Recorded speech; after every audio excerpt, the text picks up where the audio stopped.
Banyak yang bertanya kepada saya kenapa setiap kali saya bicara saya selalu menutup dengan kata stay relevant. Ini menjadi jargon yang menurut saya ini penting sekali karena di zaman sekarang kita harus waspada, banyak sekali usaha-usaha yang kehilangan relevansi. Salah satu komentar saya baca, Pak Renald kalau nggak percaya datang ke tempat saya jualan ini turun menjadi makin sepi. Daya beli itu real Pak, daya beli turun. Jadi ini menyangkut soal podcast yang saya sampaikan beberapa waktu yang lalu yang saya katakan bahwa ada mall sepi, ada mall ramai. Ada 96 mall yang ada di ibu kota dan yang diberitakan tidak ramai adalah 10 karena kehilangan relevansi. Tetapi yang memberikan komentar dia komplain bahwa ini persoalan daya beli. Jadi begini, ada mall yang memang kehilangan relevansi, harus kita akui. Tidak semua mall itu mampu bertahan menciptakan relevansi terhadap lingkungan yang berubah. Jadi kalau di luar berubah, kita pun harus menyesuaikan diri. Misalnya saja orang tidak lagi datang dari lingkaran kita, maka kita harus mendatangkan customer dari daerah yang agak jauh. Saya masih ingat dulu misalnya ada satu tempat di daerah Cibubur itu ya, terkenal dengan kampung Cinanya, ramai sekali. Dan orang datang dari berbagai daerah. Entahlah sekarang apa yang terjadi kok tapi menjadi sepi karena mungkin orang yang melakukan itu sudah tidak ada. Atau mungkin hal seperti itu sudah ada di tempat lain. Jadi kita harus membuat produk kita ini kembali relevan dengan zamannya. Sarinah dulu zaman Bung Karno ya itu sangat populer sekali. Bahkan orang Jakarta dulu taunya itu adalah mall pertama yang ada eskalatornya. Saya masih ingat kok cerita orang-orang di sekitar rumah saya pada waktu itu saya masih kecil sekali. Banyak orang yang naik eskalator itu kemudian tidak bisa ikut naik ke atas, sendalnya dilepas di bawah atau mereka takut kakinya masuk ke dalam rangkaian dari eskalator itu. Dan itulah mall pertama yang ramainya minta ampun. Waktu berjalan dan akhirnya kemudian menjadi irrelevant dan kemudian disegarkan kembali. Keep it fresh. Dan kemudian di bawah naungan BUMN dilakukan penyegaran dan akhirnya kemudian dia muncul kembali. Ketika dibuka ramai sekali. Tapi berapa lama ini bisa stay? Sangat tergantung kepada eksekutif yang ditaruh di sana. Apakah dia bisa keep it relevant atau tidak? Saya kasih contoh saja, bagaimana merespons terhadap perubahan yang terjadi di luar. Setiap akhir pekan itu ada namanya Car Free Day. Dan selama Car Free Day orang ingin jalan di situ dan kalau perlu dia nanti makan di salah satu tempat di situ. Tapi restoran-restoran kan biasanya baru bukanya agak siang. Baru buka jam 9, jam 10. Nah ini ada customer yang banyak sekali, ada kerumunan crowd ini di sini yang butuh minum. Maka harus dibuka pagi hari sehingga pemilik restoran itu bisa mendapatkan rejeki di pagi hari. Tapi kalau Anda mengikuti naluri karyawan tidak mau buka pagi hari. Dia Sabtu Minggu juga ingin leleh-leleh di rumah. Bagaimana kita membuat ini keep relevant? Saya sebagai dosen, sebagai akademisi, sebagai pembicara seminar juga tidak relevan lagi kalau saya masih mengajarkan ilmu yang dulu saya pelajari 30-40 tahun yang lalu. I have to keep it relevant.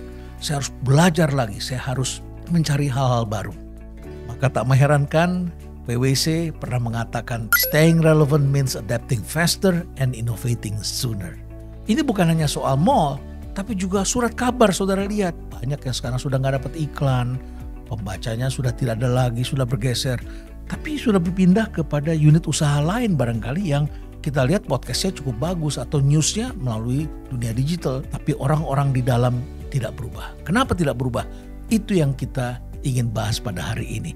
Apakah itu restoran, apakah itu pabrik, apakah itu produk, apakah itu bioskop. Kita melihat di mana-mana banyak yang kemudian menjadi obsolete dan tidak relevan. Tugas kita adalah membuat produk kita, jasa kita, rumah sakit, mall, bioskop, apapun juga itu selalu relevan dengan zamannya. Dan membuat usaha tetap fresh, artinya kita harus selalu pushing the boundaries and remaining on the cutting edge. Kita harus selalu berada di dalam suatu area di mana kita bisa baca keadaan dan kemudian kita menyesuaikan diri. Biasanya perusahaan itu menjadi tidak relevan karena mengikuti usia dari pegawainya dan pemiliknya. Saya pernah menjadi komisaris di PT Dirgantara Indonesia. Dulu di eranya Pak Habibie, PT DI itu luar biasa. Uang mengalir banyak, bisa bikin inovasi-inovasi. Dan inovasi-inovasi ini beragam, tidak hanya tentang pesawat, tapi juga banyak teknologi yang mereka coba explore gitu ya. Dan kalau saya datang ke PT Dirgantara Indonesia, dulu namanya IPTN, itu bagus sekali, lampunya terang ya, dan tempatnya sangat terhormat. Nah, pada waktu saya datang, PT DI itu sudah berubah. Tak lama setelah Indonesia mengalami krisis moneter yang maha dahsyat, setelah itu kita saksikan kita pemimpinnya harus tanda tangan dengan IMF. Masih ingat kan ketika pimpinan IMF tangannya begini dengan Soeharto itu, ketika Pak Harto tanda tangan letter of intent, bersedia untuk melakukan transformasi besar-besaran di Indonesia. Dan sejak saat itu pemerintah dilarang memberikan anggaran kepada PT Dirgantara Indonesia. Dan ketika saya masuk ke sana, dalam situasi itu bukan lagi membutuhkan transformasi, tetapi membutuhkan crisis management. Uang gak ada, buat bayar gaji pegawai itu masih harus pakai dana talangan. Hanya ada lukisan-lukisan masa lalu yang mungkin nilainya mahal, tetapi tidak dibutuhkan oleh perusahaan untuk survive pada masa itu. Bagaimana kita menjaga relevansi? Ini tentu penting sekali. Nah, ini ada beberapa tips yang barangkali bisa Anda gunakan. Yang pertama adalah push your people to stay current. Jadi mau orang muda, mau orang tua tetap harus kekinian. Jangan merasa karena saya mau pensiun, karena saya sudah tua, saya sudah tidak pantas jalan-jalan lagi. Tetap mau tua, mau muda, semua orang yang ada dalam institusi harus menciptakan ide-ide baru. Tentu kalau ada teknologi baru juga belajar. Kalau Anda tidak mau belajar, cari orang yang bisa mengajari Anda. Kemudian kita harus menjadikan diri kita expert. Kalau perlu jangan lakukan seorang diri. Kita harus mendelegasikan ini pada orang lain kalau kita tidak sanggup. Itu yang pertama. Yang kedua, kita harus evaluasi dan refresh staff-staff kita. Refresh itu artinya dikirim training, dilatih, diajak belajar. Orang pada usia tertentu itu akan jenuh juga. Anda punya pegawai lebih dari 10 tahun, Anda akan menemukan sebagian dari mereka malas belajar. Anda misalnya menugaskan dia bukan untuk belajar, tetapi untuk berhubungan sama orang lain, melakukan marketing dan sebagainya. Tapi marketingnya sudah jadul, sudah tidak sesuai lagi. Dia malas belajar, akhirnya dia tidak bisa menjelaskan dengan baik. Karena dia sudah jenuh dengan keadaan. Orang sudah 10 tahun bekerja, dia punya anak, dia sudah menikah. Dulu masih single, dia bisa explore. Setelah menikah punya anak, harus urus keluarga, keluarganya bermasalah. Dia tidak punya waktu untuk belajar lagi.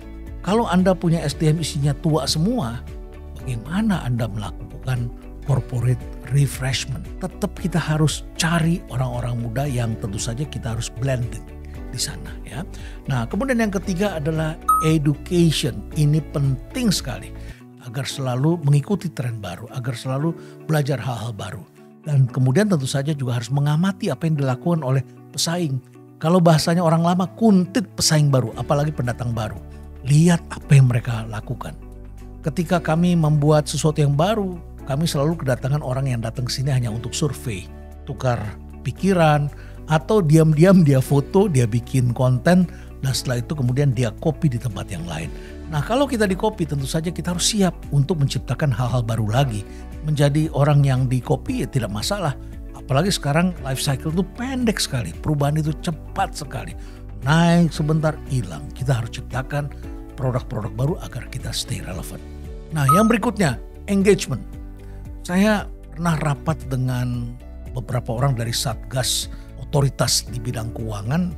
Terkejut saya, ya mereka cepat sekali mengambil keputusan dalam 10 menit kemudian menutup suatu industri keuangan yang menurut saya sangat inovasi. Sayang sekali. Dan setelah saya pelajari, oh ternyata mayoritas orang-orang di tempat itu 80-90% waktunya di dalam kantor. Mereka kurang bergaul. Supaya kita bisa stay relevan harus stay social. Jangan menjadi manusia yang mengurung dirinya di kantor. Merasa sebagai orang yang berada dalam otoritas, lembaga yang berkuasa, dan orang takut dengan Anda, bukan berarti Anda harus berada terus-menerus di dalam kantor. Anda harus aktif berada di dalam industri. Dengarkan apa yang dilakukan industri. Industri ini berubah terus. Bahkan boundary industri itu pun berubah. Masih ingatkan dulu Anda ketika ada 7-Eleven muncul yang mengeluarkan izin, itu komplain terhadap 7-Eleven. Anda izinnya kan adalah di bidang supermarket. Kenapa Anda bikin restoran? Jadi boundary-nya itu adalah supermarket sendiri, restoran sendiri. Padahal pada masa itu dan sekarang sudah biasa kita lihat. Supermarket di dalamnya ada orang makan, ada yang bisa membeli.